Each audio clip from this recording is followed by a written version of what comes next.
गांव के बाहर एक बहुत पुराना बरगद का पेड़ था। उसकी जड़ें मिट्टी के भीतर इतनी गहराई तक फैली थीं कि मानो वह धरती के सारे दुख अपने अंदर समेटे हुए हों। उसी पेड़ की छांव में एक लड़का अक्सर आकर बैठता था। उसका नाम था करण।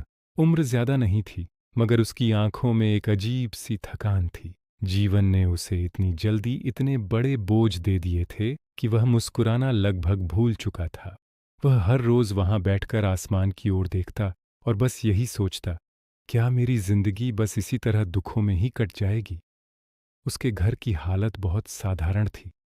पिता मेहनत मजदूरी करते थे, माँ अक्सर बीमार रहती थीं और घर का सारा बोझ धीरे धीरे उसके नन्हे कंधों पर आने लगा था। उसके दोस्त पढ़ाई में आगे निकल रहे थे और उसे लगता था कि वो बहुत पीछे छूटता जा रहा है। उस दिन भी उसका मन बहुत भारी था। उसे लगा कि वह अब और नहीं झेल सकता। वह चुपचाप उठा और जंगल की ओर चल पड़ा, बिना यह सोचे कि वह कहाँ जा रहा है। रास्ता लंबा था, पगडंडी संकरी थी और उसका मन और भी ज्यादा उलझा हुआ था। चलते चलते वह बहुत थक गया और एक पत्थर पर बैठ गया। तभी उसके सामने एक वृद्ध साधु आकर खड़े हो गए। उनकी आंखों में एक अजीब सी चमक थी, जैसे उन्होंने संसार का हर दुख देख लिया हो, लेकिन फिर भी उनके भीतर शांति का एक गहरा सागर बह रहा हो। साधु ने बहुत धीमी और शांत आवाज में पूछा, इतना भारी मन क्यों है बेटा? करण, जो हमेशा अपनी भावनाओं को छिपाता था, आज पहली बार किसी के सामने बिना झिझक के रो दिया। उसने अपनी सारी पीड़ा उनके सामने रख दी। पढ़ाई का डर, घर की जिम्मेदारी, भविष्य की चिंता और अपने भीतर की टूटी हुई उम्मीद, सब कुछ। साधु चुपचाप सुनते रहे। फिर उन्होंने जमीन से थोड़ी सी रेत उठाई और करण की हथेली पर रख दी। उन्होंने कहा, अब अपनी मुट्ठी जोर से बंद करो। जैसे जैसे करण ने अपनी मुट्ठी कसकर बंद की, वैसे वैसे रेत उसकी हथेली में चुभने लगी। दर्द बढ़ने लगा। साधु ने कहा, अब इसे खोल दो। जैसे ही करण ने मुट्ठी खोली, सारी रेत नीचे गिर गई, पर उसकी हथेली पर लाल निशान रह गए थे। साधु बोले, बेटा, दुख इस रेत की तरह है। जितना कसकर पकड़ोगे उतना ही ज्यादा दर्द देगा, और जितना इसे छोड़ना सीख जाओगे उतनी ही शांति मिलेगी। करण चुपचाप उनकी बातें सुनता रहा। साधु ने फिर कहा, जिंदगी चाहे कैसी भी हो, दो बातें हमेशा याद रखना। करण ने कांपती आवाज में पूछा, कौन सी बातें? साधु ने कहा, पहली बात, यह समय बदलेगा, और दूसरी बात, तुम्हारे भीतर इससे लड़ने की ताकत पहले से ही मौजूद है। यह कहकर साधु धीरे धीरे जंगल में ओझल हो गए, जैसे कभी थे ही नहीं। करण देर तक वहीं बैठा रहा। जब वह वापस गांव लौटा तो उसकी आंखों में अब डर कम और एक अजीब सी स्थिर शांति ज्यादा थी। साधु चुपचाप सुनते रहे। फिर उन्होंने जमीन से थोड़ी सी रेत उठाई और कर्ण की हथेली पर रख दी। उन्होंने कहा, अब अपनी मुट्ठी जोर से बंद करो। जैसे जैसे कर्ण ने अपनी मुट्ठी कस कर बंद की, वैसे वैसे रेत उसकी हथेली में चुभने लगी। दर्द बढ़ने लगा। साधु ने कहा, अब इसे खोल दो। जैसे ही कर्ण ने मुट्ठी खोली, सारी रेत नीचे गिर गई, पर उसकी हथेली पर लाल निशान रह गए थे। साधु बोले, बेटा, दुख इस रेत की तरह है। जितना कसकर पकड़ोगे उतना ही ज्यादा दर्द देगा, और जितना इसे छोड़ना सीख जाओगे उतनी ही शांति मिलेगी। करण चुपचाप उनकी बातें सुनता रहा। साधु ने फिर कहा, जिंदगी चाहे कैसी भी हो, दो बातें हमेशा याद रखना। करण ने कांपती आवाज में पूछा, कौन सी बातें? साधु ने कहा, पहली बात, ये समय बदलेगा, और दूसरी बात, तुम्हारे भीतर इससे लड़ने की ताकत पहले से ही मौजूद है। यह कहकर साधु धीरे धीरे जंगल में ओझल हो गए, जैसे कभी थे ही नहीं। करण देर तक वहीं बैठा रहा।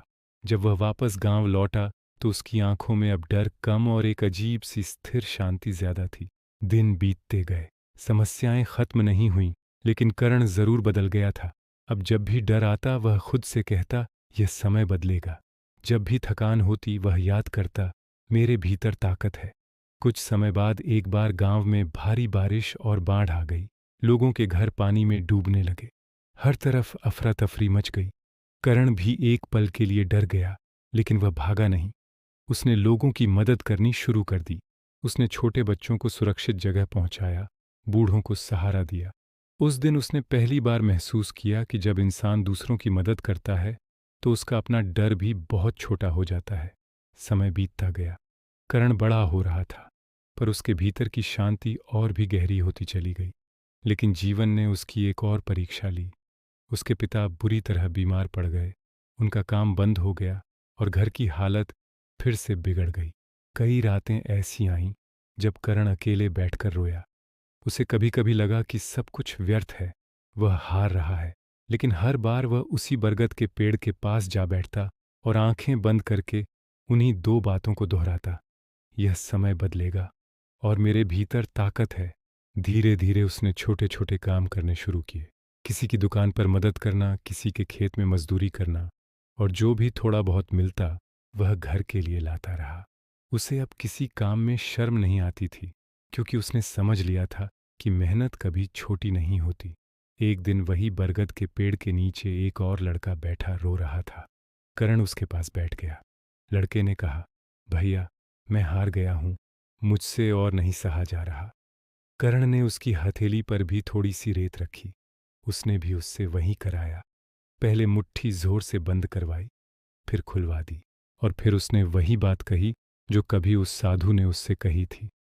लड़के की आंखों में भी धीरे धीरे उम्मीद की एक किरण लौटने लगी। उस रात करण फिर से अकेला बैठा था। हवा धीमी धीमी बह रही थी। पत्तों की सरसराहट किसी प्रार्थना जैसी लग रही थी। उसे महसूस हुआ कि जिंदगी कभी भी आसान नहीं होती, लेकिन जिंदगी सुंदर तब बनती है जब हम अपने भीतर की शक्ति को पहचान लेते हैं। अब उसे अच्छी तरह समझ आ गया था कि दुख कभी भी स्थायी नहीं होता और ताकत कभी बाहर नहीं खोजनी पड़ती, क्योंकि वह तो पहले से ही हमारे भीतर होती है। और उस शांत अंधेरे में बरगद के पेड़ के नीचे बैठा वह लड़का अब बड़ा हो चुका था, उम्र से नहीं, अपनी समझ से, अपनी शांति से और उस अदृश्य रोशनी से जो हर अंधेरे के भीतर कहीं छुपी होती है। अगर आपको ये कहानी पसंद आई तो इसे शेयर करें और हमारे चैनल को सब्सक्राइब करना ना भूलें। धन्यवाद।